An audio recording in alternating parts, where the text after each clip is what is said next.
Very good morning student.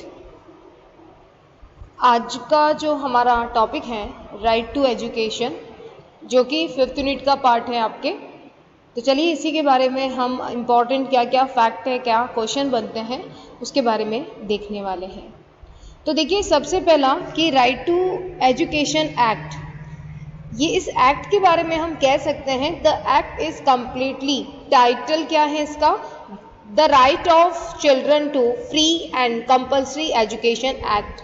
यानी कि इसका जो टाइटल कह सकते हैं वो आपका क्या है कि जो बच्चे हैं उनको फ्री और अनिवार्य शिक्षा देना जरूरी है, ये आपको ध्यान रखना है। यानी कि क्या है इसका टाइटल, बच्चों को निःशुल्क और अनिवार्य शिक्षा का अधिकार अधिनियम, ये इसका आप कह सकते हैं टाइटल है। क्लियर है आपको?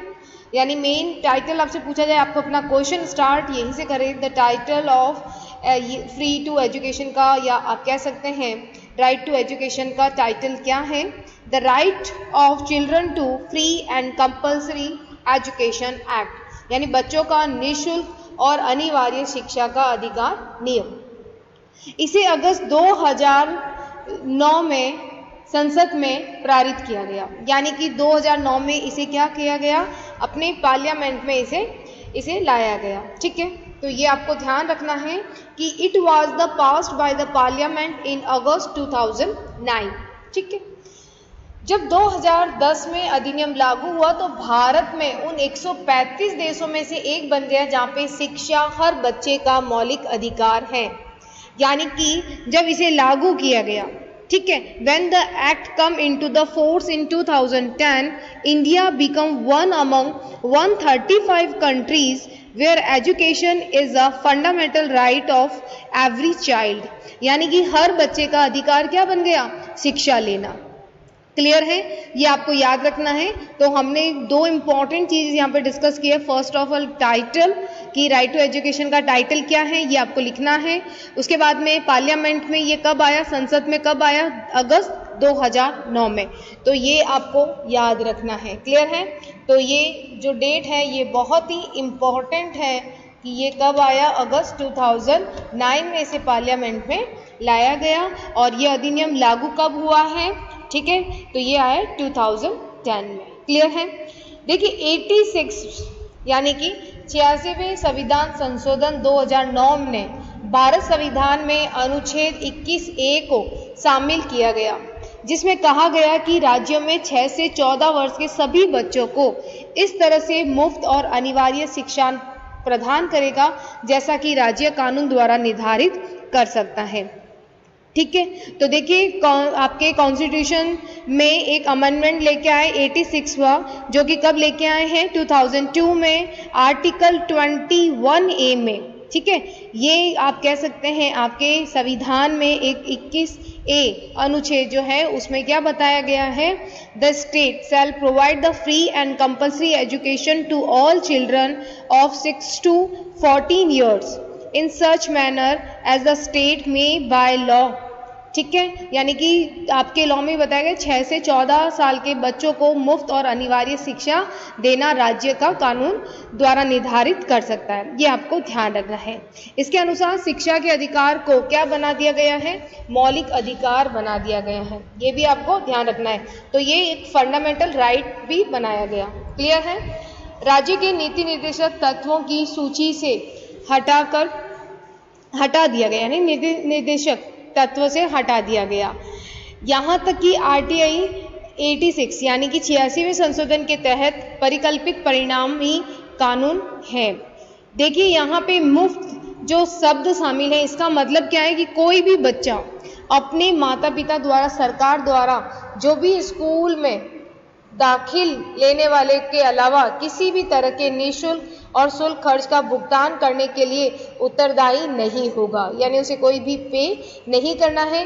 उन्हें प्रारंभिक शिक्षा को आगे बढ़ाने और पूरा करने से रोक सकता है। यानी कि आपको जो एजुकेशन है प्राइमरी लेवल की वो पूरा करना है, ये बताया गया है। ये अधिनियम सरकार की ओर से 6 से 14 वर्ष की आयु के सभी बच्चों द्वारा प्रवेश, उपस्थिति और प्रारंभिक शिक्षा को पूरा करना सुनिश्चित करने के लिए अनिवार्य बनाता है। ये पॉइंट आपको लर्न होना जरूरी है। ठीक है, कि यहाँ पे क्या किया गया है कि जो भी 6 से 14 साल के बच्चे हैं उनके लिए ये फ्री और क्या कह रहा है, कंपल्सरी एजुकेशन पे फोकस कर रहा है। तो ये आपको ध्यान रखना है। क्लियर है आपको? साथ ही साथ अनिवार्य रूप से ये अधिनियम समाज के आर्थिक रूप से कमजोर वर्गों के सभी बच्चों को निःशुल्क प्रारंभिक शिक्षा सुनिश्चित करता है। यानी ये एक्ट क्या बता रहा है, the free elementary education to all children in the economical weaker section of society, जो कि क्या है, इकोनॉमिक स्थिति से कमजोर हैं या कह सकते हैं आर्थिक रूप से कमजोर हैं, उन सभी बच्चों के लिए वो एलिमेंट्री एजुकेशन पे ज़्यादा फोकस कर रहा है, प्रारंभिक शिक्षा पे, ये आपको ध्यान रखना है। ठीक है, तो 2-3 पॉइंट जो है वो आपको इसमें याद रखना है। क्लियर है आपको? तो इसमें आपको मेन अभी तक में क्या पढ़ा आपने, सबसे पहले टाइटल याद रखना है आपको। टाइटल क्या है ये आपका दे रखा है यहाँ पे। उसके बाद में ये पार्लियामेंट में 2009 में, और ये कब हुआ है लागू आपका 2010 में। ओके, फिर आपको ये आपको बिल्कुल याद होना चाहिए कौन सा संविधान संशोधन किया गया, कौन सा लेके आए हैं, कौन सा ईयर था, 2002। ठीक है, 86 ये आपको याद रखना है। फिर आर्टिकल जो है वो आपका 21A में इसमें शामिल किया गया। ठीक है, तो 6 to 14 ईयर्स के बच्चों के लिए। ठीक है, साथ ही साथ ये आप ध्यान रखिएगा समाज के आर्थिक कमजोर वर्गों के सभी बच्चों को निःशुल्क अनिवार्य शिक्षा पे ध्यान देना है।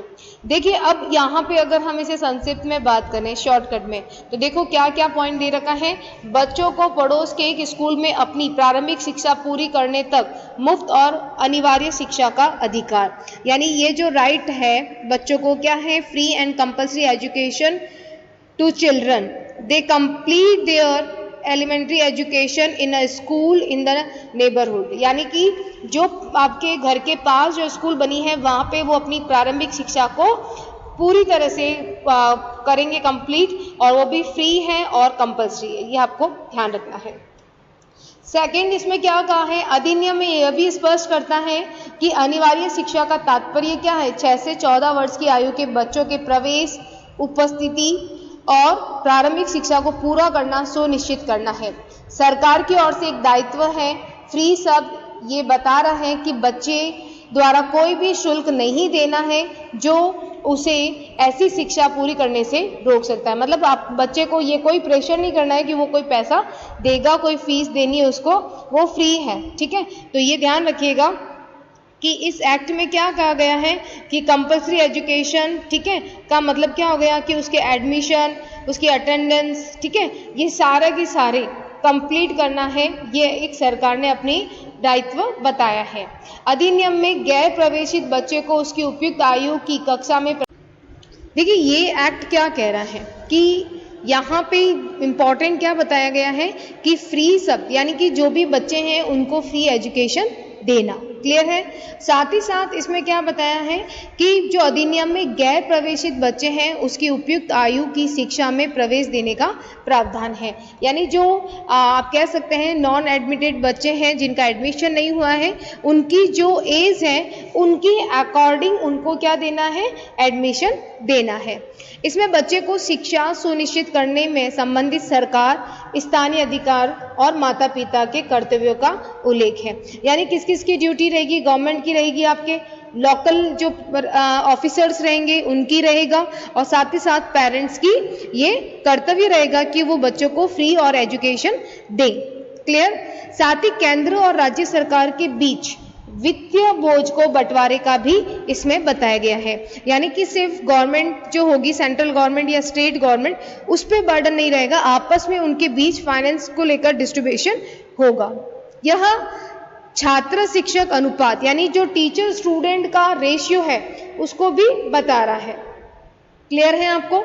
साथ ही साथ ये कैसी बिल्डिंग रहेगा, कैसा इंफ्रास्ट्रक्चर रहेगा, ठीक है। साथ ही साथ स्कूल में जो कार्य दिवस है यानी वर्किंग डेज ऑफ स्कूल कितने रहेंगे, टीचर के लिए क्या रहेगा स्टैंडर्ड, मतलब उनके मानदंड हैं वो निश्चित किए गए। तो इम्पॉर्टेंट चीज मैं आपको जो फैक्ट है वो याद रखना है। इसका टाइटल है, ठीक है, संसद में इसे 2009 में लेके आया, लेकिन ये पूरा जो नियम है, अधिनियम है, वो कब लागू हुआ है? 2010 में। साथ ही साथ कि कौन से संविधान संशोधन में किया गया, ये आपको ध्यान रखना है, ठीक है। साथ ही साथ 6 से कौन सी एज के बच्चों के लिए? 6 से 14 साल के बच्चों के लिए है। क्लियर है? आगे देखिए, इसमें जो एक्ट है इसमें यह भी बताया गया है कि शिक्षक की नियुक्ति में शहरी और ग्रामीण असंतुलन नहीं होना चाहिए। ऐसे नहीं है कि अर्बन एरिया में टीचर ज़्यादा हो, रूरल एरिया में नहीं। यह अधिनियम जनगणना, चुनाव, आपदा राहत कार्यों के अलावा गैर शैक्षिक कार्यों के लिए शिक्षकों के नियोजन पर रोक लगाने का प्रावधान करता है। यानी कि कुछ ऐसे हैं ड्यूटीज़ मिल सकती है, लेकिन बाकी जितनी भी ड्यूटीज़ होती है जो एक्स्ट्रा होती है उसमें टीचर को नहीं लगाया जाएगा। यानी ये अधिनियम क्या बता रहा है? जो जनगणना होती है, इलेक्शंस हैं आपका, ठीक है, कोई इमरजेंसी आ जाती है, राहत कार्य के अलावा कोई भी गैर शैक्षिक कार्यों में टीचर को नहीं लगाया जाएगा, ठीक है, रोक लगाने का प्रावधान करता है, ठीक है। तो यही भी काफ़ी बार एग्जाम में पूछा गया है। जनगणना आपको याद रखनी है, चुनाव याद रखना है और आपदा राहत याद रखना है। तो कुछ ऐसे फैक्ट हैं जिसका आपके कंपटीशन एग्जाम में भी डायरेक्ट टू डायरेक्ट क्वेश्चंस बनता रहता है, तो ये आपको याद रखना है। क्लियर है? क्लियर है आपको? तो देखिए, इसमें मेन आपको ध्यान रखना है कि जो अर्बन है और रूरल है उसमें इम्बैलेंस नहीं होना है, ठीक है। साथ ही साथ ये अधिनियम क्या बता रहे हैं आपको कि जो जनगणना है, सेंसस का प्रोग्राम है, इलेक्शन है, डिजास्टर रिलीफ वर्क है, उसमें लगा सकते हैं, बाकी किसी में टीचर्स को नहीं लगाया जाएगा, ठीक है। साथ ही साथ अधिनियम में प्रावधान है कि नियुक्त टीचर को, यानी जो शिक्षक है, को उचित रूप से प्रशिक्षित और योग्य होना जरूरी है। कि ये एक्ट क्या बता रहा है कि जो भी टीचर अपॉइंट हो रहे हैं वो उनको ट्रेंड होना चाहिए और क्वालिफाइड होना जरूरी है, ठीक है। तो ट्रेन और क्वालिफिकेशन पे भी इस एक्ट में बताया गया है टीचर के लिए, ठीक है। साथ ही साथ अधिनियम प्रतिबंधित करता है कि मानसिक प्रताड़ना और शारीरिक दंड, बच्चों के प्रवेश के लिए स्कैनिंग प्रक्रिया नहीं होगी, ठीक है। ज़्यादा कह सकते हैं कैपिटेशन फीस है, शिक्षकों द्वारा निजी ट्यूशन है, बिना मान्यता के चल रहे हैं स्कूल, ये सभी रेस्ट्रिक्शन रहेगा इनके ऊपर, ठीक है। तो मेंटल हरेसमेंट नहीं कर सकते, फिजिकल पनिशमेंट नहीं दे सकते आप, ठीक है। साथ ही साथ जो भी एक्स्ट्रा आपकी कह सकते हैं फीस है वो नहीं होगी। Private tuitions by the teachers, ये भी आपके रेस्ट्रिक्शन है, ठीक है। तो और साथ ही साथ इसमें देखिए मेन चल रहे हैं कि जिन स्कूल की मान्यता नहीं है, ठीक है, जिन्होंने मान्यता नहीं ले रखी उन स्कूल को नहीं चलाया जाएगा। तो मान्यता लेना जरूरी है, बिना मान्यता के चल रहे स्कूल वो प्रतिबंधित रहेंगे। अधिनियम में परिकल्पना की गई पाठ्यक्रम को भारतीय संविधान में निहित मूल्यों के अनुरूप विकसित किया जाना चाहिए। यानी जो भी आपका सिलेबस बनता है वो बिल्कुल आपका टाइम टू टाइम अपडेट होना जरूरी है, जो बच्चों के कह सकते हैं पूरा ओवरऑल डेवलपमेंट में फोकस करता हो। पाठ्यक्रम को बच्चे के ज्ञान, उसकी क्षमता, प्रतिभा पर निर्माण करना चाहिए। पाठ्यक्रम को जो बच्चा है उसके नॉलेज है, उसकी कैपेसिटी है, उस पर फोकस करते हुए ये होना जरूरी है, ठीक है। तो बच्चों का डेवलपमेंट करने के लिए, ठीक है, ऑल राउंड डेवलपमेंट होना चाहिए। डेवलपमेंट मेरी पूरा डेवलपमेंट है। और जो करिकुलम बनाया जा रहा है वो नॉलेज ऑफ द चिल्ड्रन, ठीक है। साथ ही साथ हम कह सकते हैं कि टैलेंट को देखते हुए बना चाहिए कि बच्चों में टैलेंट है वो नए आता रहे। ऐसे नहीं कि एक बार सिलेबस को बनाया और फिर उसको अपडेट नहीं किया गया। बच्चे को एक ऐसी प्रणाली के माध्यम से भय, चिंता से मुक्त करने में मदद करनी चाहिए जो बाल केंद्रित और बाल सुलभ दोनों हो। यानी कि ऐसा नहीं है कि बच्चों में ये फियर बना रहे अपने सिलेबस को लेके या किसी भी तरह से, तो उनको बिल्कुल फ्री माइंड एजुकेशन देनी है, ठीक है, जो पूरी की पूरी क्या कर रही है, पूरी की पूरी चाइल्ड पे, बच्चे पर निर्भर करती हो। तो ये एक मेन चीज़ है जो इसमें बताई गई है। तो देखिए कभी कभी क्वेश्चन यहाँ से भी पूछ लिया जाता है कि क्या क्या इस अधिनियम में रेस्ट्रिक्शन दिया गया है, तो ये आपको ध्यान रखना है, ठीक है, ये बातें सारी।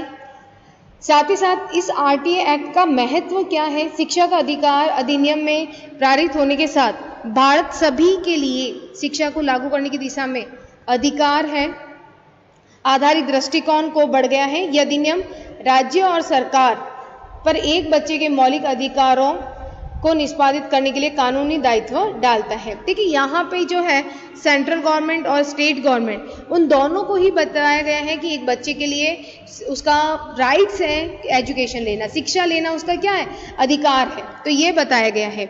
यह अधिनियम जो है वो स्टूडेंट और जो टीचर है उसके रेशियो को भी बताता है, ठीक है, ताकि बहुत ही क्वालिटी एजुकेशंस है वो हो सके, ठीक है। जब टीचर और आपके स्टूडेंट का रेशियो पता रहेगा कि इतना स्टैंडर्ड रेशियो है, इतने टीचर इतने स्टूडेंट होने पर इतने टीचर होने जरूरी है, तो वहाँ पे क्वालिटी एजुकेशन पे फोकस किया गया है, ठीक है। साथ ही साथ ये एक्ट क्या कह रहा है, ये लड़कियों और लड़कों के लिए अलग अलग जो शौचालय है उसकी सुविधा प्रदान करने, कक्षा की स्थिति के लिए पर्याप्त पीने की जो पानी होती है, ठीक है, उस पर भी फोकस कर रहा है। तो ये भी आपको ध्यान रखना है कि इंपॉर्टेंट बातें हैं। पहले आपका क्या बताया है कि ये टीचर और स्टूडेंट का जो रेशियो है उस पर फोकस कर रहा है, और ये क्या कह रहे हैं कि एक सेपरेट टॉयलेट होना चाहिए facility for girls and boys, तो सेपरेट होना चाहिए। साथ ही साथ इनके लिए बिल्कुल जो वाटर फैसिलिटी है, ड्रिंकिंग वाटर है, वो प्रॉपर होना चाहिए, क्लासरूम की कंडीशन प्रॉपर होनी चाहिए, ये आपको बता रहा है एक्ट, इसीलिए इतना इम्पोर्टेंट है। शिक्षकों की नियुक्ति में शहरी और ग्रामीण असंतुलन से बचने पर जोर महत्वपूर्ण दिया, क्योंकि देश में शहरी क्षेत्रों की तुलना में गांव में शिक्षा के संबंध में गुणवत्ता और संख्या में बड़ा अंतर है। आप देखते हैं कि अर्बन एरिया में तो एजुकेशन का जो लेवल है वो हाई रहता है, लेकिन रूरल एरिया में नहीं होता है। तो यहाँ पे जो अर्बन और रूरल में इम्बैलेंस हो रहा है वो नहीं होना चाहिए। तो जो टीचर का अपॉइंटमेंट है वो बराबर होना चाहिए अर्बन एरिया में भी और रूरल एरिया में, ताकि क्या हो सकते हैं, जो गांव है, जो विलेजेस हैं, वहाँ पे एजुकेशन कैसी हो सकती है, क्वालिटी वाली हो पाए। क्लियर है आपको? तो जो इम्बैलेंस हो रहा है किसमें, जो आपके अपॉइंटमेंट होता है अर्बन और रूरल एरिया में टीचर को लेकर, उसको इसमें बताया गया है कि वो नहीं होना जरूरी है। अधिनियम में बच्चों के उत्पीड़न और भेदभाव के खिलाफ जीरो टॉलरेंस का प्रावधान करता है। प्रवेश के लिए स्कैनिंग प्रक्रिया का निषेध यह सुनिश्चित करता है बच्चों के साथ में कोई भी जाति, धर्म, लिंग आदि के आधार पर भेदभाव नहीं होना जरूरी है। देखिए यहाँ पे क्या बता रहे हैं कि ये जो एक्ट है वो एक्ट आपको क्या बता रहा है कि भाई बच्चों के साथ में कोई भी भेदभाव नहीं करना है, डिस्क्रिमिनेटिव नहीं करना है। साथ ही साथ उनके कास्ट से लेकर उनके धर्म से लेकर इनके बीच में कोई भी भेद नहीं होना चाहिए। ये इम्पॉर्टेंट है जो बताया गया है कि किसी भी बच्चे के साथ कोई भी भेदभाव नहीं होना जरूरी है। क्लियर है आपको? तो ये एक इम्पॉर्टेंट चीज़ है कि कास्ट से, जेंडर से रिलेटेड कोई भी उनके साथ डिस्क्रिमिनेटिव नहीं होना चाहिए। तो ये इम्पॉर्टेंट है जो आपको ध्यान रखना है। अधिनियम ये भी कहता है कि कक्षा 8 तक किसी भी बच्चे को हिरासत में नहीं लिया जाता है। इसने स्कूलों में ग्रेड उपयुक्त सीखने के परिणाम प्राप्त करने के लिए 2009 में, ये इम्पॉर्टेंट है याद रखिएगा, सतत व्यापक मूल्यांकन प्रणाली की शुरुआत की है। देखिए यहाँ पे क्या बताया है कि जो बच्चों का है आपका जो कह सकते हैं इसमें, देखिए यहाँ पे बच्चों की शिक्षा के लिए क्या बताया गया है, CCE यानी कि कंटिन्यू कॉम्प्रिहेंसिव इवैल्यूएशन प्रणाली की शुरुआत की गई है। मतलब सतत कह सकते हैं व्यापक मूल्यांकन, यानी बच्चे का क्या होना चाहिए, एक मूल्यांकन है वो आपका होना चाहिए। तो इसका भी फुल फॉर्म कभी कभी पूछ लिया जाता है एग्जाम में, कंटिन्यू कॉम्प्रिहेंसिव इवैल्यूएशन। तो इस सिस्टम कब से लाया गया, 2009 में। यह अधिनियम सभी प्राथमिक विद्यालयों में लोकतंत्र शासन को बढ़ावा देने के लिए प्रत्येक स्कूल में एक स्कूल प्रबंध समिति, ध्यान रखिएगा बहुत ही इंपॉर्टेंट है, SMC, ठीक है, स्कूल मैनेजमेंट कमेटी, ये जो है उसका भी प्रावधान आपको याद रहना जरूरी है। ठीक है, तो स्कूल मैनेजमेंट कमेटी है उसका भी प्रावधान किया गया है। इस समिति में स्कूल के कामकाज की निगरानी करने और उसके विकास की योजना तैयार करने का अधिकार दिया गया है। तो ध्यान रखिएगा इसमें प्रत्येक स्कूल में क्या होगी, एक SMC यानी कि स्कूल मैनेजमेंट कमेटी का प्रावधान भी किया गया है। अधिनियम न्याय संगत है, इसमें एक शिकायत निवारण तंत्र भी है जो लोगों को अधिनियम के प्रावधानों का पालन नहीं करने पर कार्यवाही करने की अनुमति देता है। ये भी आपको ध्यान रखना है कि एक्ट क्या करता है, जस्टिफिएबल है। ये एक्ट जो है वो जस्टिफिएबल है यानी न्याय संगत है। यहाँ पे एक ग्रीवेंस आप कह सकते हैं, एक शिकायत निवारण तंत्र है जो लोगों को ये बताती है कि आप यहाँ पे कंप्लेंट कर सकते हैं। तो ये इम्पॉर्टेंट चीज़ है। अगर आपसे पूछ लिया जाए, क्वेश्चन ये आ जाए कि आरटीए का क्या महत्व है, तो आप बता सकते हो। ये सबसे पहले क्या बता रहा है, स्टूडेंट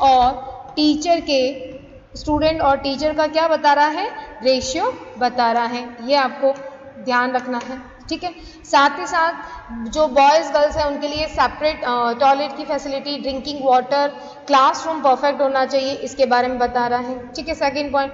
थर्ड क्या बताया है कि जो टीचर हैं उनका अपॉइंटमेंट सही होना चाहिए, मतलब अर्बन और रूरल में इम्बैलेंस नहीं होना चाहिए, ताकि उनमें जो रूरल एरिया है वहाँ पे क्वालिटी एजुकेशन पे ध्यान दिया जाए।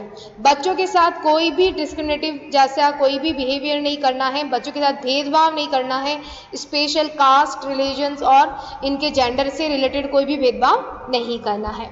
साथ ही साथ इसमें एक CCE यानी कि आप कह सकते हैं कंटिन्यू कम्प्रहेंसिव इवैल्यूएशन की प्रणाली 2009 में लाई गई, ताकि बच्चे को क्या हो सकते, बच्चे का बिल्कुल प्रॉपर ढंग से उसका वैल्यूएशन हो पाए। क्लियर है। साथ ही साथ आप कहते हैं प्रत्येक स्कूल में क्या होना चाहिए, एक SMC यानी कि स्कूल मैनेजमेंट कमेटी का भी प्रावधान किया गया। साथ ही साथ यहाँ पे क्या बताया है कि आप अपनी शिकायत निवारण तंत्र भी बनाया गया, ताकि जब भी लगे लोगों को तो वो यहाँ पे लोगों को अधिनियम के प्रावधान का पालन नहीं करने पर कार्रवाई करने की अनुमति भी देता है, ठीक है। तो ये इंपॉर्टेंट है जो आपको याद रखना है। देखिए साथ ही अगर हम बात करें तो देखिए आरटीए अधिनियम है वो निजी स्कूलों को सामाजिक रूप से वंचित और आर्थिक रूप से पिछड़े वर्गों के बच्चों को अपनी 25% सीट आरक्षित करने का आदेश देता है। ये बहुत ही इंपॉर्टेंट है और कई बार पूछा गया क्वेश्चन है कि कितने परसेंटेज है भाई, 25%, ठीक है। तो आरटीए अधिनियम में चाहे प्राइवेट स्कूल है चाहे गवर्नमेंट है, वहाँ पे क्या होगा, सामाजिक रूप से यानी जो बहुत इकोनॉमिकल वीक है वहाँ पे उनको 25 सीट आरक्षित करने के लिए कहा गया है। ये इम्पॉर्टेंट याद रखना है, ठीक है। तो इस वीडियो में हमने थोड़ा आरटीए के बारे में पढ़ा। नेक्स्ट वीडियो में हम इसके आगे कंटिन्यू करेंगे इस एक्ट के बारे में। Okay, thank you.